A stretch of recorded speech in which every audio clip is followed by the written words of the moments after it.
Today, I'm going to show you the basic technique of making a pan sauce for your steak. The first thing I'm going to do is season my steaks, then get them in a hot pan to start searing. Use a little bit of kosher salt and some fresh cracked pepper. A little bit of a neutral oil, like canola. And I'll get these in with the seasoned side down. And these steaks are just a strip filet. So it's a strip steak split in half. That way everybody gets a little medallion rather than one large steak. So I'm using a stainless steel pan. I like this because it helps create a little fond. You wouldn't want to use a non-stick pan because a non-stick pan will not create the kind of fond, which is where the meat itself starts to stick to the pan, create this little crust on the pan, which has a ton of flavor in it. You can use cast iron, but sometimes cast iron has that seasoning, right, that you develop over time. And sometimes that may bring in some flavors that you don't necessarily want in your pan sauce, or your pan sauce may take out a lot of that seasoning. I'm gonna get these flipped real quick.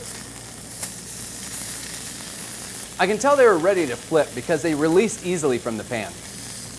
All right, so that's what I'm looking for in a nice sear, a nice mahogany crust on the outside of that steak. So I've taken my steaks out. Now I can build my sauce. So making a pan sauce has a few basic elements. You're taking your steaks, after they've been seared, you pull them out to rest. You're building your sauce upon that foundation that you have in the pan. The first thing I would do is add some kind of flavoring aromatic. So in this case, we've got pearl onions. I'm getting a brown on these pearl onions. If I was using shallots or garlic, I would add the shallots first, let them cook a little bit before adding the garlic, because garlic can burn very quickly. All right, next I'm adding the red wine. I add this first because I want it to reduce and I want it to release a little bit of that alcohol. Red wine adds a little acid, it adds a little complexity and a complementary flavor to your steaks. So I've let the alcohol cook off a little bit, and now I'll go in with the beef stock. So now I'll bring this up to a simmer and allow it to reduce by about half. Beef stock is a nice, rich flavor that adds a little body to your sauce. If you just had all red wine, it would be too much on the wine. You want something else that's kind of rich and flavorful to add to the sauce itself. So after the beef stock, I'll add in the tomato paste and then allow it to reduce by half.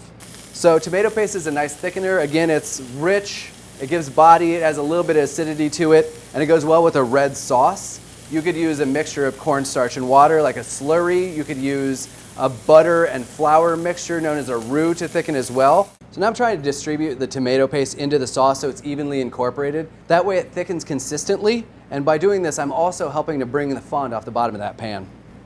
Tomato paste is well incorporated, so I'll add the thyme.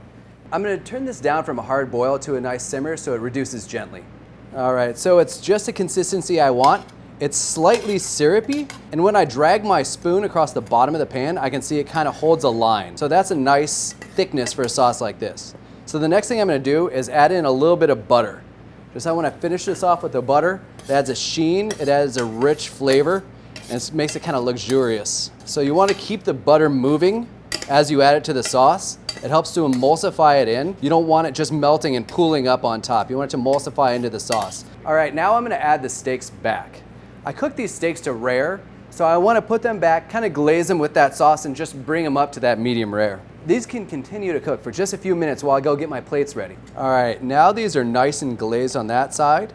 I'm going to flip them over just to finish them off evenly. All right, so now these have had a couple minutes. The sauce has glazed them nicely. So I'll plate them up and then drizzle my sauce around and they'll be ready to serve.